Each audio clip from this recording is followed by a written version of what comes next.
అనుదిన నిత్యజీవపు మాటలు. దేవుని నామానికి మహిమ కలుగునుగాక. దేవుని వాక్యాన్ని చదువుకుందాము. శ్రేష్టమైన ప్రతివియు సంపూర్ణమైన ప్రతి వరమును పరసంబంధమైనదై జ్యోతిర్మిడగు తండ్రి యొద్ద నుండి వచ్చును. ఆయన యందు ఏ చంచలత్వమైనను గమనము వలన కలుగు ఏ ఛాయ అయినను లేదు. యాకోబు రాసిన పత్రిక 1వ అధ్యాయము 17వ వచనం. దేవుడు వెలుగై ఉన్నారు. ఆ జ్యోతిర్మిడగు దేవుని వెలుగులోనే సమస్తమును సృష్టింపబడ్డాయి.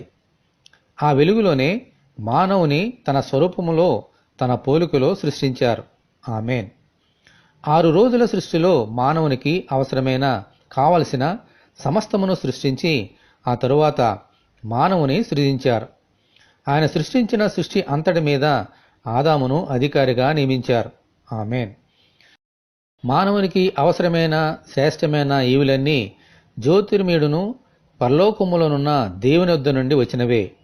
మరియు ఆయన దగ్గరకు నడిపించడానికి ఆయన పంపించిన పరిశుద్ధాత్మ అనే వరము కూడా పరిశుద్ధమైనదియు సంపూర్ణమైనదియు శ్రేష్టమైనదియు పరలోక సంబంధమైనదియునై ఉన్నది. ఆమేన్. హల్లెలూయా.